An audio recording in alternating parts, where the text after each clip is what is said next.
Evelyn Locke arrived at the cabin in late October, just as the last leaves turned the color of blood and rust. The realtor had called it a quiet retreat in the mountains. But Evelyn hadn't come for quiet. She came to forget. It had been 98 days since her daughter Sarah vanished without a trace. They had been walking near the edge of the woods behind their neighborhood in Charleston. One blink, one distracted glance, and Sarah was gone. No footprints, no sound, no scream. The police found nothing. People stopped asking after a month.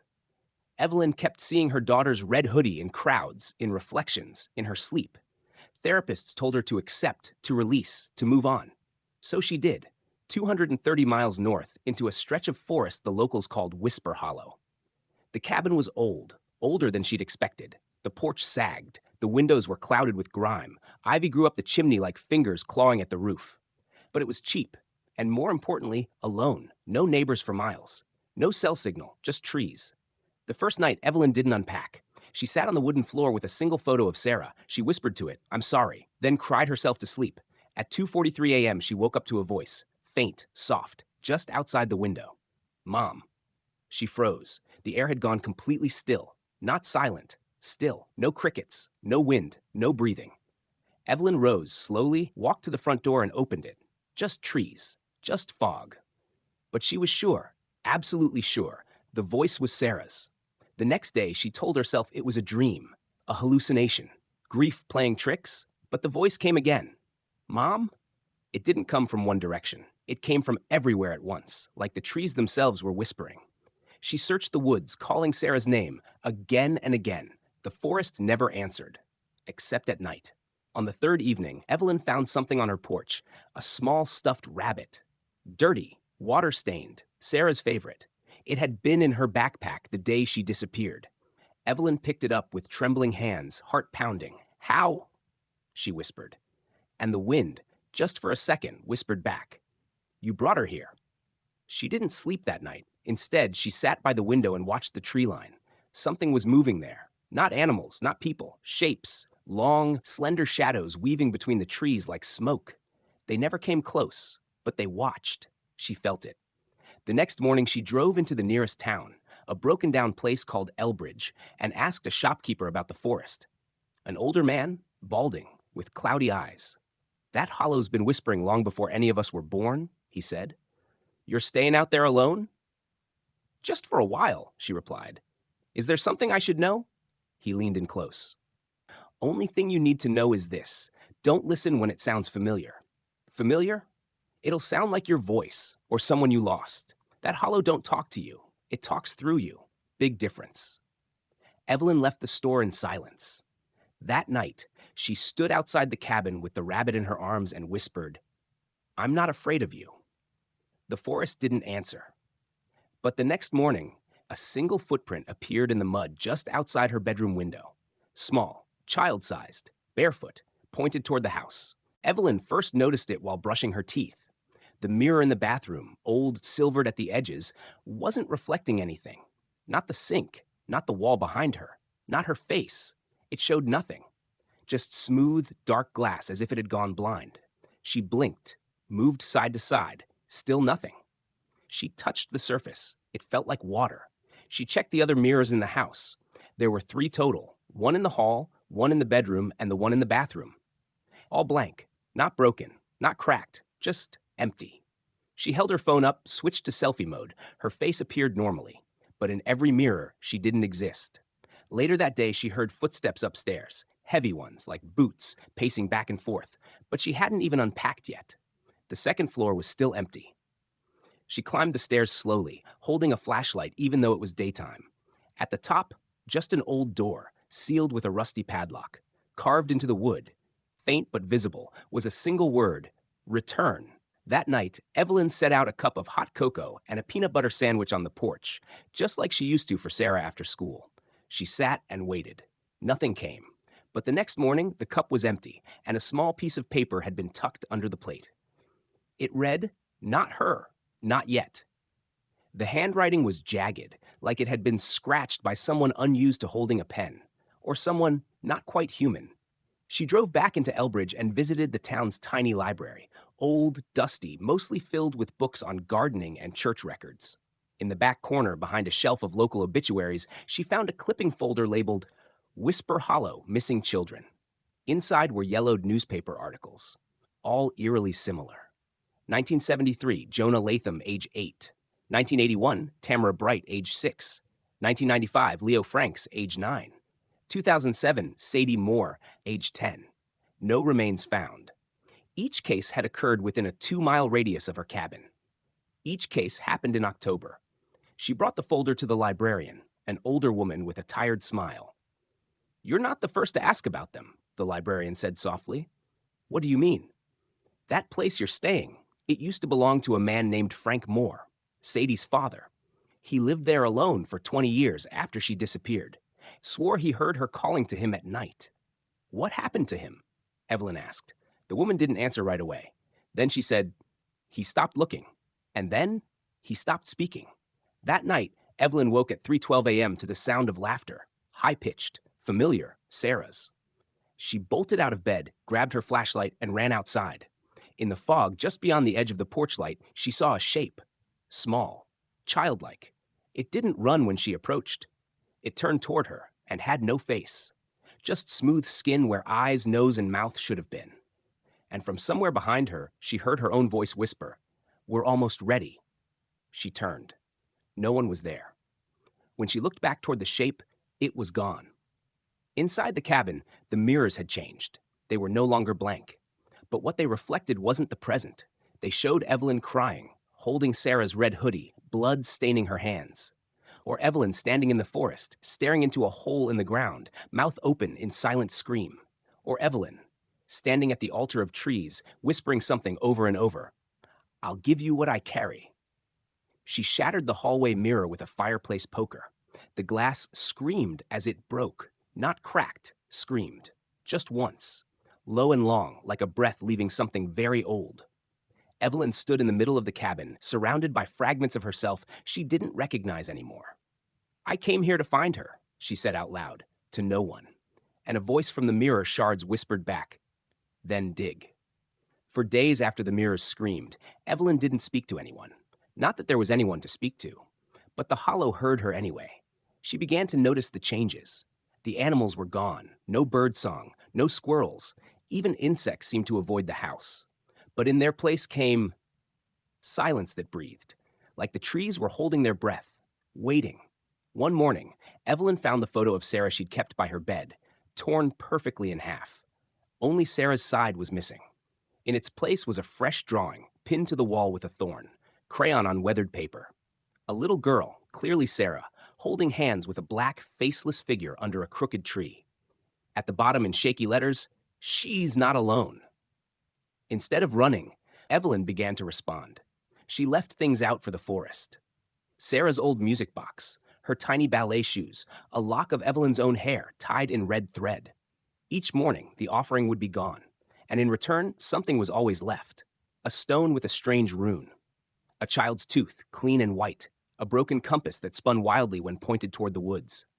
At first, she thought it was grief, hallucination, madness, but then she started to hear Sarah's voice during the day, calling from just beyond sight, sometimes laughing, sometimes crying, sometimes whispering things Evelyn didn't want to understand. One afternoon, Evelyn stood by the tree line and said, "If you're listening, show me she's okay." The wind shifted instantly. The trees swayed backward as if something large had exhaled behind them. From the shadows stepped a figure, a little girl, wearing Sarah's hoodie, hair the same, posture the same, but her face was blurred, shifting, like smoke under glass. "Mom?" the voice called. Evelyn ran. But before she reached her, the figure vanished into a hole in the air, like folding paper, and the forest whispered almost kindly, "Too soon." That night, Evelyn woke with dirt under her fingernails. She hadn't left the bed, but her boots were muddy, and outside, a trail of disturbed earth led from the porch to a clearing she didn't recognize. At the center of the clearing stood a circle of standing stones, moss-covered, etched with handprints. On each stone, a single item from Sarah's room. A book. A sock. Her old plastic bracelet. Evelyn wept. "Why are you doing this to me?" She sobbed to the forest.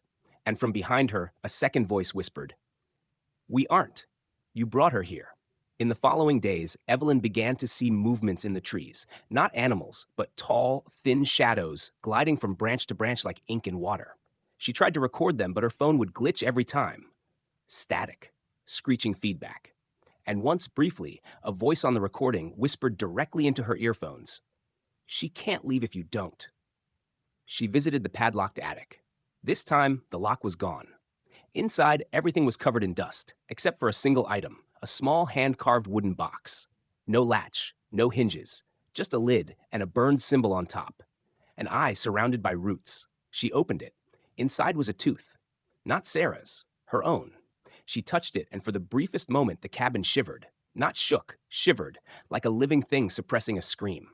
Outside, the wind picked up. Leaves spiraled unnaturally upward. She stepped onto the porch and looked at the tree line.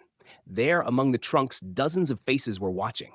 Some human, some not quite, all pale, hollow-eyed, all whispering the same thing. Almost time. Almost time. The next night, the whispers stopped. No wind, no shadows, just a suffocating stillness, the kind that makes your ears ring because silence shouldn't be this loud. That was when Evelyn heard the knock. 3 slow knocks from beneath the floorboards. She didn't move for nearly a minute. Then she whispered, almost against her own will, "Where?" And the voice answered, not from under the floor, but from inside her own throat. "The hollow opens tonight." At 2:11 a.m., Evelyn followed the trail. The moss under her feet was warm. The trees leaned inward as she passed, forming a tunnel of branches. She walked for what felt like hours, though the moon never moved, until she found it. A massive sinkhole in the ground, dozens of feet wide. At the center, a circle of dead sycamores, limbs twisted like pleading arms. She stepped down slowly, carefully. At the bottom, an altar. It was made of black stone, slick with moisture. Etched into the surface were images of grieving women, holding babies, kneeling in anguish, offering bones, hair, and hearts. Around the altar were small offerings, fresh despite their age. A baby's shoe, a child's handprint pressed into clay, teeth in a circle, a lock of red hair that Evelyn knew instantly was Sarah's. She fell to her knees, sobbing. "Why are you doing this?" she asked no one. And the ground answered, not with sound, but with sensation. A vibration in her chest, like a second heartbeat, not her own. And then a voice. Deep, layered, inhuman, ancient. Not male or female. "You came to bury pain. But pain has roots. You carried her grief like it was yours. We listen only to what echoes. So echo louder." Suddenly, the altar began to pulse with a low hum, and images flashed in Evelyn's mind. Sarah wandering alone, confused, led by something kind but hungry. Evelyn sobbing on the floor, whispering, "I'd give anything." Her memory editing itself, deleting the parts that didn't make sense. A circle of mothers throughout time, making the same deal. "What do you want from me?" she screamed. Not her, the voice said, "You." The trees above her twisted, groaning like wounded animals. The sky opened, not with stars, but with memories. She saw her own birth, her mother crying, Sarah's face in the womb, and something else, always nearby, watching, a presence behind all moments of loss. It had no name. It was grief made sentient. It didn't cause pain. It simply fed on it. And now it offered her a choice. Let go, and she will return. Or hold on and be hollow forever.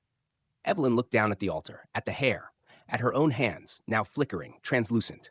She was fading. Not physically, existentially.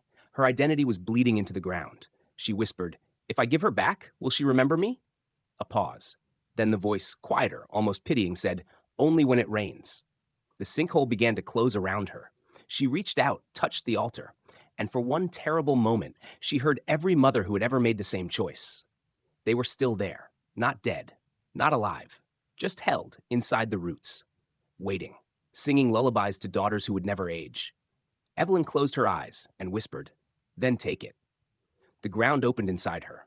She didn't scream, didn't cry. She just unraveled, like thread in the wind. When it was over, the hollow was silent again. The altar faded into dirt, the sycamores stood straighter. And in the distance, the first bird in weeks began to sing. The sun rose over Whisper Hollow for the first time in over a week. The trees stood still, no longer writhing. The fog lifted, and the cabin, long abandoned in the memory of the town, stood freshly cleaned. No vines, no cracked windows, as if someone had just moved in. Inside, the photo of Sarah sat back on the nightstand, whole, untorn. Beside it, a child's backpack, freshly packed. Lunchbox, a red hoodie, the name tag, Sarah Locke. The girl stepped outside just after 7 a.m. She looked 6 years old. Bright eyes, clean shoes. She smiled at the trees and waved. "Morning, Mama," she called, but there was no one on the porch, only a mug of hot cocoa, still steaming. She took it in both hands and sat on the steps, kicking her feet. Somewhere deep in the forest, a low hum rose, then faded like breath on glass. In Elbridge, the town began to stir, and no one remembered Evelyn Locke. Her face didn't appear in any records. The library folder was gone. The shopkeeper, when asked about Whisper Hollow, simply said, "No one lives out that way." But a boy named Mason, 11, curious, once wandered too close. He said he saw a woman in a red dress standing in the trees. She had no face, but her hands held out a photo. "The girl in the picture," he told his teacher, "looked like someone I dream about, but I've never met her." "And what did the woman say?" the teacher asked. Mason thought for a while, then whispered, "She said, 'You'll remember when it rains.'" Back at the cabin, Sarah played in the yard. She laughed, she ran, she sang to herself, but she never went beyond the fence line. Sometimes she'd pause, staring into the trees. "Mama?" she'd say. And from somewhere deep, too deep, a whisper would answer, "I'm here." At night, the cabin's lights would flicker gently. Sometimes, if you stood far enough down the road, you'd swear you heard music, soft lullabies from an old music box. But no one ever investigated. Not anymore. The forest was calm now, because it had been fed, and every time it rained, Sarah would stand by the window, touching the glass with her fingertips. Tears she didn't understand would fall from her eyes, and in the distance, under the roots of the sycamore trees, Evelyn sang. Not words, not music, just a sound the hollow would never forget.